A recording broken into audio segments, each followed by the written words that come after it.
माझे नाव सिद्धनाथ हनुमंत निचळ, राहणार गावसूत, तालुका जिल्हा धाराशिव। माझा पहिला व्यवसाय स्टेज डेकोरेशन आणि केटरिंग हा होता। मी आपलं राणादादाच्या ऑफिसला गेलो, तिथून मला या योजनेबाबत फाईलची माहिती त्यांनी दिली बीजेपी भवन मधून, आणि तिथून त्यांनी बँकेसाठी माझी फाईल मंजूर करून दिली आणि मला 2 लाख रुपये त्यांनी लोन मंजूर करून दिलं आणि त्यामुळे आज माझा व्यवसाय चांगला चालत आहे।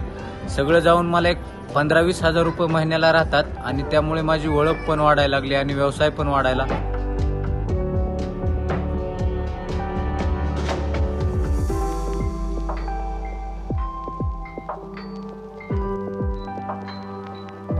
ते लोन मला मंजूर झाल्यामुळे मी अजून सामान घेणार आहे। दादांच्या ऑफिस मधून मला फाईल मंजूर झाली, त्यांच्यामुळे माझा व्यवसाय वाढला। त्यांचे दादांचे खूप खूप आभार।